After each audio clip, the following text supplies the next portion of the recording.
Halo semuanya, salam sejahtera bagi semua.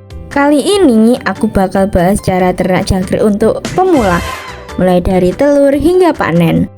Kalau kamu baru mau coba usaha ternak jangkrik dan mau usaha kecil tapi untung besar, yuk tonton videonya sampai habis. Video ini sangat cocok buat kamu. Pastikan nonton sampai habis ya untuk tahu langkah-langkah detailnya. Tapi sebelum kita mulai, penting banget nih untuk menggunakan telur jangkrik yang berkualitas. Aku rekomendasikan telur dari Juragan Jangkrik. Telurnya glowing, berkualitas premium, dan hasilnya pasti memuaskan. Buat yang tertarik, langsung order di nomor yang tertera di atas ya. Oke, selanjutnya langkah pertama adalah persiapan kandang. Buat ukuran kandang untuk skala besar yaitu 120 x 240 cm. Dan untuk skala kecil, ukurannya bisa jauh lebih kecil lagi ya teman. Nah, untuk pembuatannya sangat mudah, yaitu yang pertama gunakan triplek sebagai penutup. Selanjutnya gunakan kayu ya teman-teman sebagai penyangga di kandang. Lalu gunakan semen dan lem putih sebagai pelapis. Untuk ukurannya 1:1 ya teman-teman. Selanjutnya gunakan lakban di pinggiran box yang fungsinya agar jangkrik tidak kabur dari kandangnya. Setelah penggunaan lakban, semen bagian pinggirnya agar box awet 10 tahun lebih lama. Jangkrik itu paling suka suhu di antara 25 hingga 30 derajat Celcius. Jadi pastikan suhu di kandang tetap stabil ya, dan jaga kelembapannya. Nggak boleh terlalu tinggi atau terlalu rendah, karena membuat jangkrik tidak nyaman. Nah, selanjutnya untuk cara pengolahan telur jangkrik yaitu saring bolak-balik telur jangkrik menggunakan air hingga bersih. Selanjutnya, proses pengayakan hingga tidak ada kotoran yang menempel. Ini adalah hasil ayakannya tadi. Sangat bersih ya teman-teman. Nah, untuk selanjutnya yaitu proses pengeraman dan penetasan telur jangkrik. Jika pakai datang, langsung buka ya teman-teman plastiknya. Jika kondisi telur jangkrik tidak bersemut dan tidak basah, langsung saja lanjut ke proses pengeraman telur jangkrik. Gunakan media pengeraman seperti kain, plastik, dan juga besek. Nah, untuk proses pengeraman telur jangkrik itu berlangsung selama 4 hingga 5 hari ya. Lalu, jika paket datang dalam kondisi keadaan telur jangkrik basah, langsung saja dibuka ya teman-teman. Setelah itu, tebar telur jangkrik di koran ya. Lalu angin-anginkan telur jangkrik menggunakan kipas. Ini fungsinya agar telur jangkrik cepat kering ya, atau bisa juga menggunakan tangan. Dan jangan taruh telur jangkrik di bawah sinar matahari secara langsung, karena itu akan mempengaruhi penetasannya.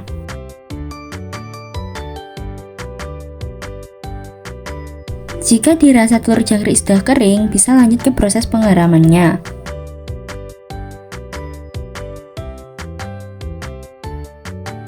Lanjut, untuk proses penetasannya membutuhkan waktu 3 hingga 4 harian aja. Setelah telur jangkrik menetas, kita masuk ke fase perawatannya ya teman-teman. Setelah telur jangkrik menetas, taruh jangkrik kecil di egg tray. Tutupi bagian atas kandang menggunakan kain satin. Ini fungsinya agar jangkrik kecil tidak kedinginan. Jangkrik kecil itu sangat membutuhkan pakan yang kaya akan nutrisi. Beri pur ayam yang sudah dihaluskan. Pastikan pakan selalu tersedia ya. Untuk minumnya, beri kedapok pisang yang sudah dipotong seukuran jari telunjuk orang dewasa.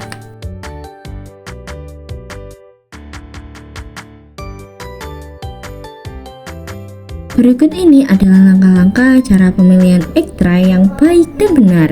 Yang pertama yaitu pilih rak bekas telur atau egg tray yang masih utuh dan berbahan kertas ya, untuk media hidup jangkrik agar nyaman dan aman.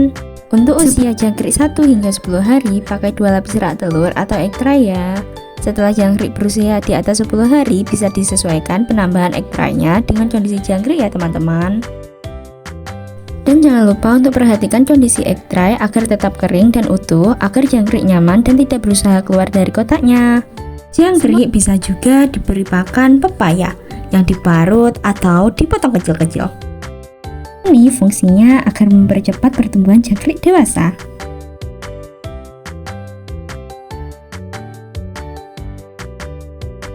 Nah, bisa juga diberi pur ayam atau pur puyuh yang sudah dihaluskan. Jika pelepah pohon pisang sudah berwarna coklat, segera diambil dan diganti dengan yang baru. Selain itu, jangkrik bisa diberi pakan dedaunan ya teman-teman. Salah satu penyakit pada jangkrik yang sering dialami para peternak jangkrik yaitu yang enggan untuk makan. Nah, untuk cara mengatasinya, beri OptiGrow. OptiGrow ini produk nutrisi yang dirancang untuk meningkatkan kesehatan dan pertumbuhan jangkrik. Untuk satu OptiGrow ini berisi 15 ml ya teman-teman. Untuk langkah-langkah penggunaannya yaitu siapkan 100 ml air dan juga siapkan botol spray yang nantinya akan digunakan untuk semprotan pada pakan jangkrik. Setelah itu campurkan OptiGrow sebanyak 15 tetes ya. Lalu aduk hingga tercampur rata. Selanjutnya masukkan ke dalam botol spray. Nah, OptiGrow sudah siap digunakan untuk menyemprot pakan jangkrik. Selanjutnya, semprot tipis-tipis OptiGrow pada pakan jangkrik. Dengan menggunakan OptiGrow secara teratur dan sesuai petunjuk, dapat membantu jangkrik Anda mendapatkan banyak nutrisi yang cukup dan sehat. Jangan lupa untuk membersihkan kandang jangkrik secara teratur dengan cara menyapunya setiap hari. Dan juga jaga kelembapan dan suhu agar jangkrik tetap nyaman. Selain itu, agar jangkrik bisa berkembang biak dengan nyaman. Ganti egg tray-nya jika sudah rusak ataupun basah. Semoga informasi tadi membantu kalian semua ya. Kalau kamu punya pertanyaan atau ingin tahu lebih lanjut, tulis di kolom komentar ya. Jangan lupa like, share, comment, and subscribe. Sampai jumpa di video berikutnya. Bye-bye.